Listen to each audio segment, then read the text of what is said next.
Hoje eu vou compartilhar com você como foi o meu estágio no Centro de Atenção Psicossocial, o CAPS 2, que atende pessoas em sofrimento mental, com transtorno mental grave. Eu realizei o estágio na Baixada Fluminense, uma cidade da Baixada Fluminense, com o IDH mais baixo do que aquelas que são suas vizinhas da sua redondeza. E aqui eu vou compartilhar algumas percepções e impressões do período de estágio no Centro de Atenção Psicossocial 2, que atende pessoas com transtornos mentais graves da cidade onde está situado. Nessas unidades, o psicólogo tem papéis bastante específicos, que são de muito diferentes, por exemplo, da terapia, do atendimento individual, se esse é o único contato com o psicólogo que você já teve. No centro de atenção psicossocial, o psicólogo trabalha com a atividade chamada de porta de entrada, que é aquele primeiro contato, o momento em que o indivíduo, o paciente, chega solicitando ajuda, solicitando acompanhamento profissional, e o psicólogo faz a escutativa para identificar, através do relato, das perguntas que são feitas, se aquela pessoa se enquadra no perfil de atendimento da unidade. Se for identificado que aquela pessoa se enquadra no perfil de atendimento da unidade onde ela foi solicitar atendimento, ela é incluída no rol de pacientes e é orientada sobre as próximas ações. Uma delas é participar das oficinas quinzenais, que são promovidas pelos profissionais que atuam na unidade, entre eles os psicólogos, mas também a fonoaudióloga. Existem profissionais que estão ali mais para dinamizar mesmo as oficinas e são chamadas de oficineiras, assistente social. Então, cada oficina fica sob a responsabilidade de um dos profissionais e tem o apoio de outros, mas para ser paciente do CAPS 2, da unidade onde eu fui estagiária, a pessoa precisa frequentar as oficinas. E aí, após essa frequência nas oficinas, enfim, estar cadastrada, e mediante a frequência, ela também é atendida pelo psiquiatra da unidade. Uma coisa que me chamou muito a atenção era a quantidade de casos de esquizofrenia relatados nos prontuários dos pacientes. Em dado momento, eu conversei com a psicóloga, que era minha supervisora no campo de estágio, para saber por que essa alta incidência de esquizofrenia, enfim, se havia algum estudo, algum conhecimento de domínio ali deles para essa incidência tão alta. E ela me explicou algo que me pareceu muito interessante. Na realidade, muitas pessoas não têm ou não tinham inicialmente um transtorno mental como a esquizofrenia, mas foram medicadas ao longo de muito tempo e depois que a pessoa entra naquele fluxo, naquele ciclo da medicação, ela já não consegue sair mais, então ela se torna alguém com um transtorno mental. E geralmente é diagnosticado como esquizofrenia ou como algum transtorno psicótico mais específico. É muito importante lembrar que nas unidades de atendimento psicossocial, o psicólogo não faz diagnóstico. Ele escuta, obviamente, ele percebe as nuances, as indicações do que pode parecer a ele, mas o diagnóstico é feito pelo psiquiatra da unidade. E aí, se tratando de uma cidade com baixo índice de desenvolvimento, com um perfil socioeconômico muito característico, algo que me chamou a atenção profundamente, me marcou muito nessa primeira experiência de estágio, foi justamente perceber ali, na prática, exemplificado, que eu já tinha lido sobre, que a gente já tinha discutido sobre nas aulas, a relação entre a pobreza e o adoecimento mental.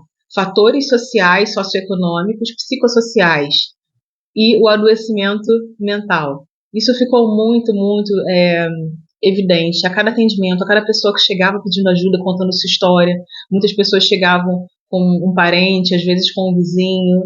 Uma característica também muito marcante de grande parte dos atendimentos era o alto índice de mulheres que chegavam sobrecarregadas, com o seu histórico. O percurso do adoecimento daquela mulher sempre era marcado por uma sobrecarga muito grande, de cuidados com a família, de cuidados com pessoas adoecidas, ou mentalmente adoecidas ou fisicamente, mas em algum momento aquela mulher ali não conseguiu sustentar um peso que de fato estava muito grande para ela carregar sozinha.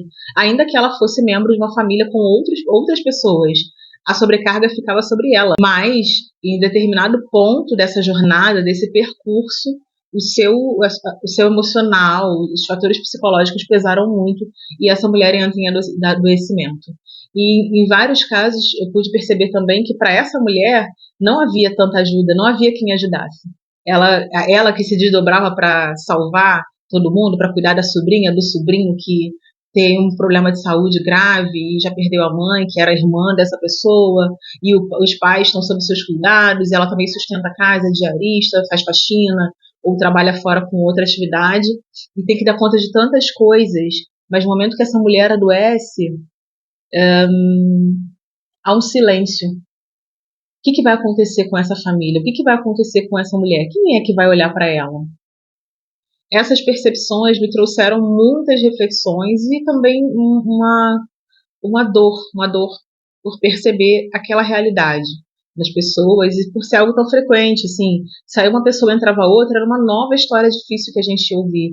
Muitos raros eram os casos em que a conversa era leve. E sempre quando eu terminava o dia de estágio, ou no final do estágio, quando eu escrevi o relatório para entregar para a professora supervisora, era muito evidente, muito presente em mim a percepção de que, por mais que, assim, se a gente não considerasse o fator financeiro das pessoas, se a gente não considerasse a estrutura familiar das pessoas, ainda assim, a meu ver, no campo de estágio, ali, com tudo que era oferecido, a precariedade dos ambientes, os CAPs são mantidos pelas prefeituras. Então você já imagina, né, qual é o tipo de manutenção que as unidades recebem, o quanto da verba que é destinada a isso chega de fato até lá. Então, além da precariedade do atendimento, os profissionais são muito bons, em certa medida, claro que conservando ali a sua individualidade, tem gente que se entrega mais, tem gente que só está ali para cumprir mesmo o protocolo, mas a minha sensação, em grande parte das vezes, se não em todas as vezes, era falta alguma coisa. A psicologia não vai responder isso aqui, a psicologia não vai resolver isso daqui, muito menos a psiquiatria. A gente está colocando um band-aid numa ferida muito grande. A gente está enxugando gelo. Então, isso para mim era muito, muito, muito evidente. Eu terminei o estágio com essa percepção e hoje eu continuo tendo essa percepção, assim, falta algo que seja mais efetivo. E eu não sei o que é. Eu não tenho essa solução para dizer, para propor. Bom, agora eu vou falar sobre alguns aprendizados meus ao realizar esse primeiro estágio na psicologia. Aprendizado número 1. Como é importante a presença de um psicólogo, um bom psicólogo, nesse tipo de equipamento de atendimento a pessoas com transtornos mentais graves.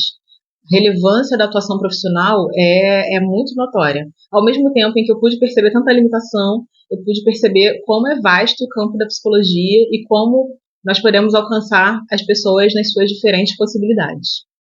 Outro aprendizado importantíssimo que eu tive foi que, apesar de eu ser uma aluna aplicada, é uma característica minha, eu vi ali como eu preciso desenvolver mais habilidades relacionadas à minha formação profissional.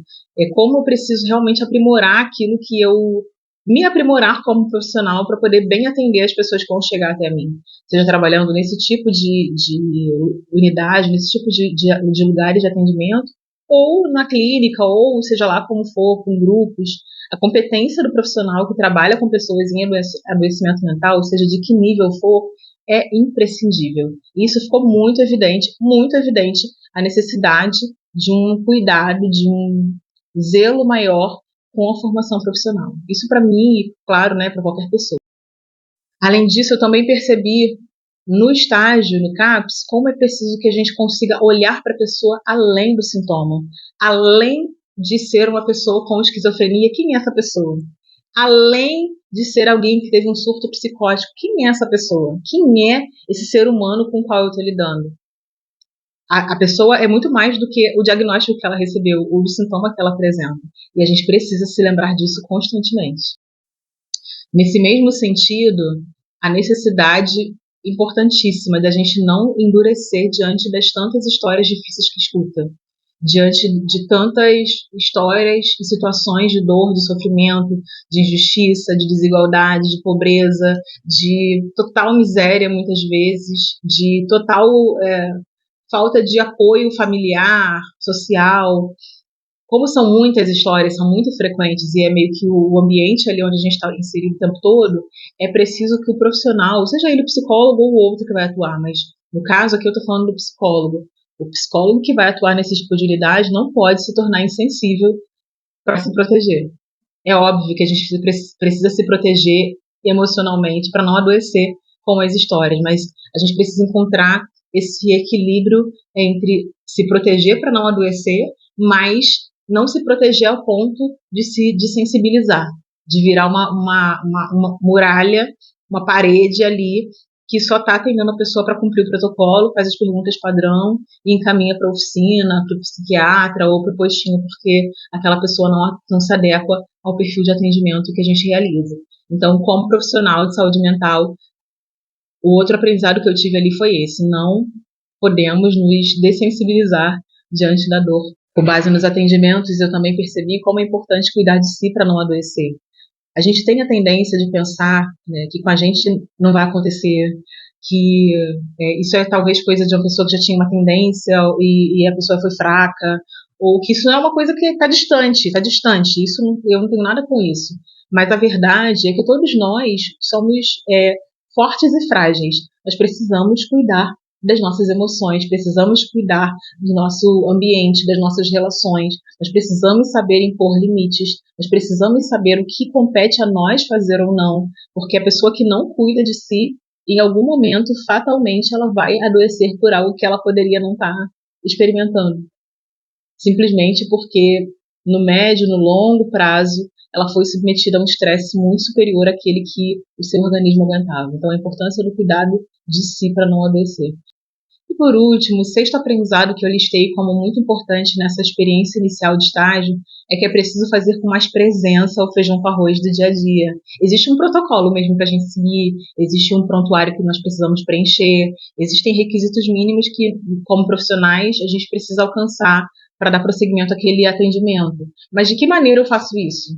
Eu faço isso de maneira totalmente distante, impessoal, preenchi, próximo, ou eu faço isso ali, presente, olhando para a pessoa, entregando para ela o meu melhor como profissional.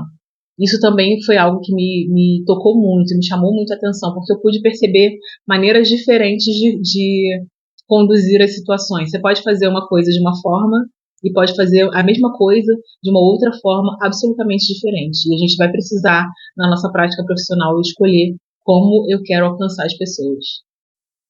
E aí, para terminar, a supervisão dentro do estágio, porque são duas supervisões: supervisão dentro do estágio, né, o psicólogo, a psicóloga que fica com o estagiário ali no campo de atendimento, e a supervisão fora do estágio, que é o professor da faculdade, da universidade, que ouve os relatos do que a gente experimentou, compartilha percepções, compartilha questões mesmo práticas da psicologia e teóricas que podem contribuir para que a gente compreenda determinadas situações. Então, com relação ao estágio no campo, foi muito interessante a experiência que eu tive, porque a psicóloga me trazia muito para dentro dos atendimentos. Não para que eu fizesse os atendimentos, eu não fazia atendimentos ali para ela, né, nem com ela, mas eu estava presente em todos eles. Então, eu tive o privilégio de observar todos os atendimentos que ela fazia nos dias em que eu estava fazendo estágio. E isso me deu uma percepção muito grande, né, da variedade de situações, de como as pessoas chegam, de como ela conduzia cada situação. Então, foi muito, muito positivo ter essa experiência com uma profissional que me permitia participar, porque muitos colegas não tiveram, assim, tanta riqueza, tanta aproximação dos pacientes e do fazer do profissional que estava supervisionando. Então, isso foi ótimo para mim. E aí, no semestre passado, a disciplina que era a disciplina norteadora do estágio era políticas públicas, né? Foi o estágio em políticas públicas, o primeiro estágio que eu fiz.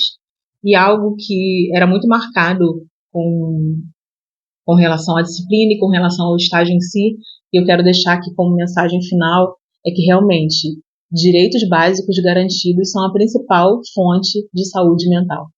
Não tem como a gente falar em saúde mental quando não há direitos básicos sendo garantidos para uma população. Eu comecei esse vídeo falando que se trata de uma população de uma cidade da Baixada Fluminense que tem um IDH baixíssimo. E essas pessoas têm falta de tudo. Essas pessoas têm falta de coisas básicas que no dia a dia uma pessoa minimamente abastada ali do fruto do seu trabalho tem. E essas pessoas não têm em casa. Falta estrutura de pessoas, mas falta também a questão social, falta a questão financeira. E como manter a saúde mental, como incrementar, como melhorar a saúde mental de alguém cujos direitos básicos são negligenciados. Então, realmente fica a reflexão sobre qual o papel da psicologia nesse sentido, como de fato fazer diferença na sociedade, individualmente, né, para cada pessoa atendida, mas na sociedade de maneira geral, para contribuir para criarmos uma sociedade mais justa, mais igualitária, que respeite as necessidades dos seres humanos que estão inseridos nela. Então, esse foi o meu relato do meu primeiro estágio no Centro de Atenção Psicossocial. E eu espero que tenha conseguido transmitir um pouco do que eu senti, do que eu experimentei ali naquelas semanas, naqueles meses. Tchau, tchau.